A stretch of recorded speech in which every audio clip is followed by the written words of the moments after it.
Hi friends, உணவு தோழியின் அன்பான வணக்கம். இன்றைக்கி ஃப்ரைடே பார்த்துக்கோங்க, வேலை நிறைய இருந்தது. அதனால சின்னதாக சோம்பேறி சமையல் பண்ணிடலாம் வழக்கம் போல் அப்படின்னு சொல்லிட்டு ஒரு சோம்பேறி சமையல் பண்ணேன். அது என்ன அப்படிங்கிறதுக்கான வீடியோ தான் இருந்தது. ஸோ வீடியோவை கடைசி வரைக்கும் ஸ்கிப் பண்ணாமல் பாருங்கள்.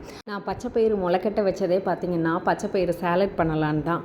ஆனால் இன்றைக்கி தலைகீழாக பார்த்திங்கன்னா அதை வச்சு சோம்பேறி சமையல் பண்ணிகிட்ருக்கேன். ஸோ இந்த மாதிரி நீங்களும் ஏதாவது உல்ட்டா பண்ணியிருப்பீங்க இல்லையா, அது என்னன்னு சொல்லி கமெண்ட்டில் சொல்லுங்கள். இப்போ இந்த சோம்பேறி ரெசிபிக்குள்ளே போயிடலாமா?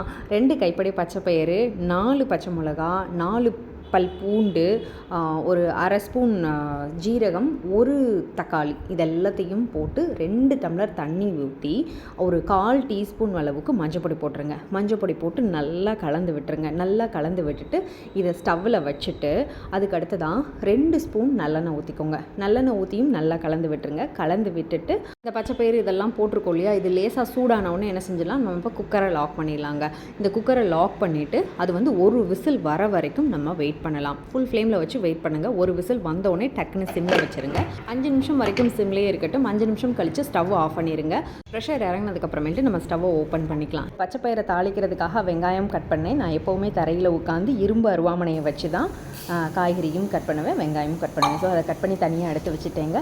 சாதம் ரெடி பண்ணிடலாமா? இது என்னதுன்னு பார்த்தீங்கன்னா குதிரைவாளிங்க. எங்கள் வீட்டு பக்கத்தில் இருக்கிறவங்க ஃபார்ம் வச்சுருக்கிறாங்க. அவங்க ஃபார்மில் இயற்கை முறையில் விளைஞ்ச குதிரைவாளி. ஸோ அவங்க நம்ம கொடுத்துருந்தாங்க. அதை தான் நான் 2-3 தடவை நல்லா கழுவி எடுத்துட்டேன். கழுவி எடுத்துட்டு நான் ஒரு அரை கப்பு குதிரைவாளி எடுத்திருந்தேன். இதுக்கு வந்து 1.5 டம்ளர் தண்ணி வச்சு சாதத்தை இப்போ நான் ரெடி பண்ண போகிறேன். குதிரைவாளி, வரகு, சாமை, இந்த மாதிரி சிறுதானியங்களையும் கருப்பு கவுனி அரிசி, மாப்பிள்ளை சம்பா, பூங்கார் அரிசி, இந்த மாதிரி பாரம்பரிய அரிசியையும் நம்ம உணவில் அடிக்கடி சேர்த்துக்கும் போது வயிறு சம்மந்தமான பிரச்சனையும் சரி, உடம்பு சம்மந்தமான எந்த பிரச்சனையும் இருக்காது. ஸோ அதனால தான் நம்ம உணவு தோழியில் நம்மளுடைய எல்லா ப்ராடக்ட்ஸ்லையுமே பார்த்திங்கன்னா கண்டிப்பாக சிறுதானியமோ இல்லை ஒரு பாரம்பரிய அரிசியோ இருக்குங்க. குதிரைவாளி அரிசி எதுக்கெல்லாம் நல்லது அப்படின்னா, நம்ம குடலை ஆரோக்கியமாக்கி நம்ம செரிமானத்தை மேம்படுத்துங்க. குதிரைவாளி அரிசியில் மெக்னீஷியம், பாஸ்பரஸ், நார்ச்சத்து, பொட்டாசியம் இதெல்லாமே இருக்கிறதுனால ரத்த அழுத்தத்தை கட்டுப்படுத்துது. பார்த்திங்களா? இப்போ குக்கரை ஓப்பன் பண்ணிவிட்டேன். எந்த அளவுக்கு வெந்து வந்திருக்குதுன்னு. ஓரளவுக்கு நல்லா வெந்துருச்சு. இதை வந்து நம்ம வீட்டில் பருப்பு மத்து இருக்கும் இல்லையா, அந்த பருப்பு மத்தை வச்சு லேசாக கடைஞ்சி எடுத்துக்கலாம். அந்த பருப்பு மத்தை வச்சு கடையும் போது இன்னும் டேஸ்ட் நல்லா இருக்குங்க. அதனால் இப்போ பாருங்கள், பருப்பு மத்தை வச்சு நான் கடைஞ்சிட்டேன். கொஞ்சோடனே இது இந்த ஸ்ட்ரக்சருக்கு வந்துருச்சு. ஸோ இந்த ஸ்ட்ரக்சருக்கு வந்ததுக்கப்புறமேட்டு இப்போ நம்ம தாளிப்பு கண்டிப்பாக கொடுக்கணும். அந்த தாளிப்பு ரொம்ப முக்கியம். ஸோ பாத்திரத்தில் வந்து சூடு பண்ணிவிட்டு 2 ஸ்பூன் வந்து நல்லெண்ணெய் விட்டுருக்கேன். நல்லெண்ணெய் விட்டுட்டு கடுகு போடுறேங்க. இப்போது கடுகு வந்து நல்லா பொரியணும். கடுகு பொரியிற வரைக்கும் வெயிட் பண்ணுங்கள். கடுகு பொரிஞ்சதுக்கப்புறமேட்டு அதில் கொஞ்சமாக ஜீரகம் சேர்த்துக்கோங்க. இப்போ நம்ம கட் பண்ணி வச்சுருக்கிற வெங்காயம், இந்த வெங்காயம் பார்த்திங்கன்னா லேசாக ப்ரௌன் கலரில் வளரணும். வந்ததுக்கப்புறமேட்டு தான் நம்ம அடுத்த பொருளை சேர்க்கணும். ஸோ அதனால் லேசாக கிண்டி விட்டுக்கிட்டே இருங்க. கிண்டி விட்டுட்டே இருந்துட்டு இதில் வந்து 2 வத்தல் சேருங்க. 2 வத்தலையும் சேர்த்து நல்லா கிளறி விட்டே இருங்க. கடைசியாக வந்து கருவேப்பிலை வந்து நம்ம வந்து தாளிக்கும் போது யூஸ் பண்ணுறோம். ஆனால் நிறைய பேர் பார்த்திங்கன்னா கருவேப்பிலையை கழுவாமலே போடுறீங்க. ஸோ எல்லா காய்கறிகளையும் எப்படி வந்து பெஸ்டிசைட்ஸ் யூஸ் பண்ணியிருக்காங்களோ அதே மாதிரி கருவேப்பிலையிலையும் கண்டிப்பாக பார்த்திங்கன்னா உங்களுக்கு பெஸ்டிசைட்ஸ் யூஸ் பண்ணியிருப்பாங்க. அதனால் கருவேப்பிலையும் கழுவி யூஸ் பண்ணுங்கள்.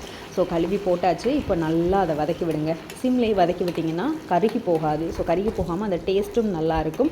அதனால தான் பார்த்திங்கன்னா நான் உங்களுக்கு வதக்கிறத அப்படியே காமிக்கிறேன். இதை வந்து என்ன செஞ்சிடலாம், இப்போது தூக்கி அந்த பச்சைப்பயிறு கடையில் ஊற்றியாச்சு. கடையில் ஊற்றினோடனே பாருங்களேன், பார்க்கவே ரொம்ப அழகாக இருக்குல்ல.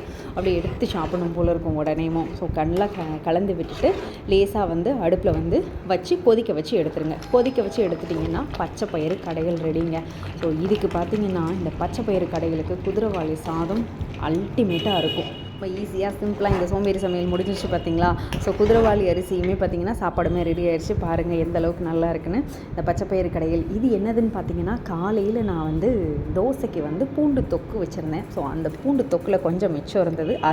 இது நேற்று வச்ச வாழைப்பூ குழம்பு. பார்க்க மீன் குழம்பு மாதிரி இருக்கு இல்லையா. ஸோ எத்தனை பேர் வாழைப்பூவில் வந்து பொரியல்லாம் வச்சுருப்பீங்க, குழம்பு யாரெல்லாம் வைப்பீங்கன்னு சொல்லி கண்டிப்பாக கமெண்ட்டில் சொல்லுங்கள். ஸோ அந்த வாழைப்பூ குழம்புக்கு செம்மையாக இருக்குங்க. வாழைப்பூ குழம்பு புளிக்குழம்பு மாதிரி வைக்கணுங்க. நம்ம உணவு தோழியோட ஆல் பர்பஸ் மசாலா வச்சு செஞ்சது தான் இந்த வாழைப்பூ குழம்பு. அல்டிமேட்டாக இருக்கும். நீங்கள் கண்டிப்பாக அதை ட்ரை பண்ணி பாருங்கள்.